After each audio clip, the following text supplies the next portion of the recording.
Mood alteration ہم چاہتے ہیں اور اس کے لیے ہم سمجھتے ہیں کہ تنہا ہم نہتے ہیں. نہتے سمجھتے ہیں؟ اکیلے ہیں, ہمارے پاس کوئی ٹول نہیں ہے, کوئی ہتھیار نہیں ہے.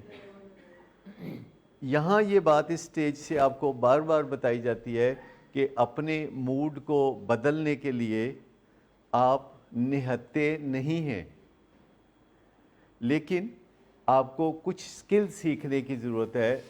کوئی ول تو آپ کے اندر ہے, ول سیکھنے کی ضرورت ہے. ول سیکھنا کہ میرا موڈ کیسے بدلے گا, اور اس کے لیے دو ٹول ہیں. ایک آپ کا موڈ بدلتا ہے ول سے, کہ اگر آپ نے ارادہ کر لیا ہے کہ میرا موڈ اچھا ہو جائے, جیسے اگر آپ کا گھر میں موڈ خراب ہے اور کوئی اچھے مہمان آ گئے ہیں اور دروازے پہ آپ انہیں ویلکم کرتے ہیں, تو کتنے سیکنڈ لگتے ہیں آپ کو اپنا موڈ ٹوٹلی بدل دینے میں؟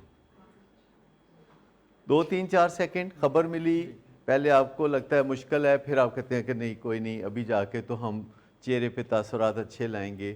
اور یہ ول ہے جو کہ آپ کو موڈ اچھا کرنے میں مدد دیتی ہے. لیکن کبھی کبھی ول کام نہیں کرتی.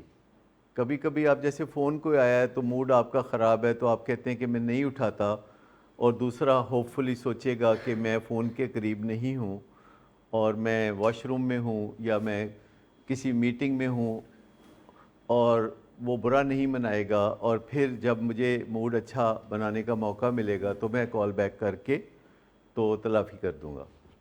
یہ بھی لوگ کرتے ہیں کہ موڈ کے ہاتھوں تھوڑا بے بس ہو جانا. جب آپ کی ول آپ کے موڈ کو نہیں بدلتی تو اس کا مطلب ہے کہ آپ موڈ کے ہاتھوں بے بس ہیں, اور یہی وہ سٹیج ہے آگے چل کے جو آپ کو چائے, سگریٹ اور چرس اور شراب اور ہیروئن اور آئس اور کوکین کی طرف متوجہ کرتی ہے.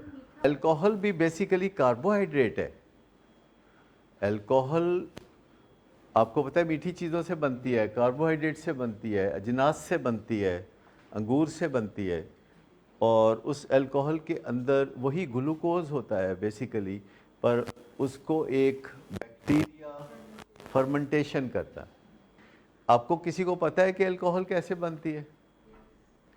اچھا چلو میں آپ کو بتا دیتا ہوں سادہ سا کہ کیسے بنتی ہے. کوئی جراثیم ہے جو کہ میٹھی چیزیں کھاتے ہیں تو ان کو ڈائریا ہو جاتا ہے, اور جو چیز وہ ایکسکریٹ کرتے ہیں ڈائریا میں وہ الکوہل ہوتی ہے.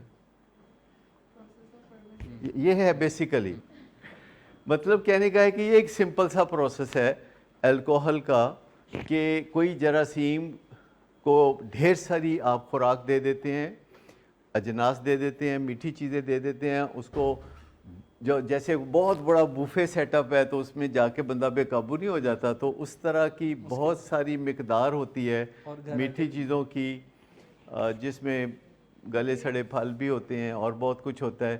تو وہ جراثیم جب اس کو کھاتے ہیں تو وہ ہابڑا پڑا ہوتا ہے, ان کو ہابڑا سمجھتے ہیں, بہت زیادہ کھانا, تو اوور ایٹنگ کی وجہ سے ان کو ڈائریا ہو جاتا ہے, اور جو انکمپلیٹ ڈائجسٹڈ مٹیریل باہر نکلتا ہے وہ ہے الکوہل. وہ تو ڈسٹل بعد میں کیا جاتا ہے نا, بنتی تو ایسے ہی ہے نا. آپ ایکسکریٹا کو جتنا مرضی ڈسٹل کر لیں وہ ایکسکریٹا ہی ہے. انفیکٹ میں آپ کو بتاؤں کہ یہ جو ہیومن ایکسکریٹا ہے, دنیا کے بہت سارے ملکوں میں جو پانی آپ گھروں میں استعمال کرتے ہیں اور آپ کے ٹوائلٹ سے وہ باہر جاتا ہے, اس پانی کو وہ واپس ڈسٹل کرتے ہیں اور وہ پانی پھر آپ کے گھر میں آتا ہے اور آپ پیتے ہیں. ٹھیک ہے, بہت سارے ملکوں میں جہاں وہ ماڈرن ٹیکنالوجی یوز کرتے ہیں تو وہ اس کو ڈسٹل کر لیتے ہیں. تو یہ بھی جراثیموں کو الگ کرنا ہوتا ہے, الکوہل کو الگ کرنا ہوتا ہے, کیونکہ جراثیم مر جاتے ہیں جب وہ شراب بنا رہے ہوتے ہیں, ویسے ہی بیمار ہو گئے ہوتے ہیں, ان کو ڈائریا ہو گیا ہوتا ہے, تو اس ڈائریے کی وجہ سے ان کو کوئی او آر ایس نہیں دیتا, تو وہ جراثیم مر جاتے ہیں جب وہ 14% الکوہل بنا چکتے ہیں.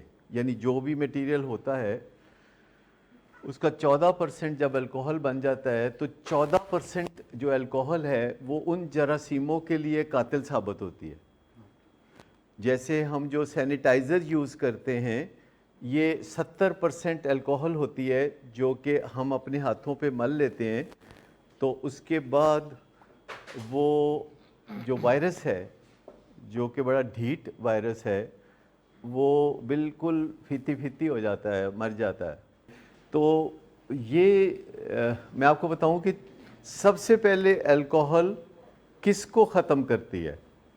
اپنے بنانے والے کو، اپنے خالق کو۔ یعنی الکوہل کی خالق وہ بیکٹیریا ہے، یسٹ، اور جب 14% کنسنٹریشن ہو جاتی ہے بناتے بناتے تو سب سے پہلے وہ جراثیم مر جاتے ہیں۔ جب وہ جراثیم مر جاتے ہیں تو آپ کے پاس ایک محلول ہوتا ہے جس میں الکوہل ہے، جراثیم ہے، جس میں میٹھی چیزیں ہیں، جس میں گند بلا ہے، جس میں پانی ہے۔ اب اس میں سے وہ 14% الکوہل کو الگ کرتے ہیں تو یہ الکوہل بن جاتی ہے۔ سو پہلی بات یہ کہ یہ کچھ جراثیموں کا ڈائریا ہے۔ دوسری چیز یہ ہے کہ یہ بذات خود جس نے بنایا اسی کو اس نے ختم کر دیا۔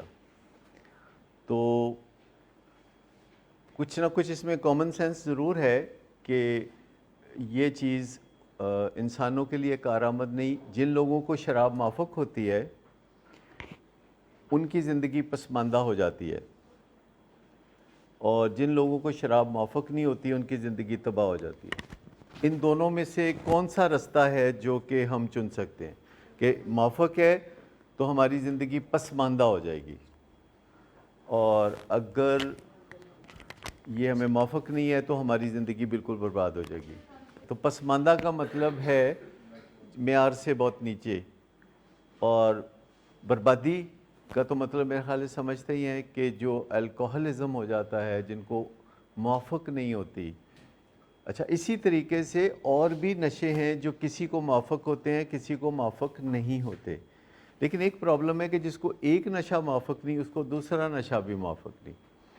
جو کوئی کھانے پینے کی چیزوں میں ہے نا، جس کو کھانے پینے کا ایک آئٹم موافق ہے اس کو دوسرا نہیں، جس کو دودھ موافق ہے اس کو مچھلی نہیں، جس کو مچھلی موافق ہے اس کو پائے نہیں، یا اس طرح کی کوئی چیز۔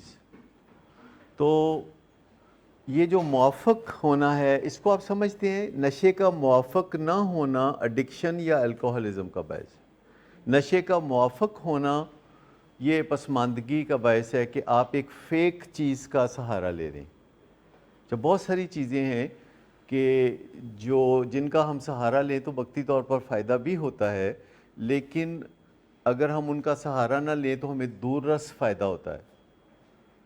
مثال کے طور پر اگر آپ ذرا سے فاصلے کے لیے گاڑی، موٹر سائیکل یا اس طرح کی چیزیں استعمال کریں تو فائدہ ہوتا ہے وقتی طور پر کہ آپ جلد پہنچ جاتے ہیں جہاں پہنچنا ہے، لیکن اگر آپ وہی فاصلہ پیدل چل کے تو پہنچیں تو اس سے آپ کو بہت زیادہ فائدے ہو سکتے ہیں، اور ایک فائدہ اس کا یہ ہے کہ آپ کا موڈ اچھا رہے گا۔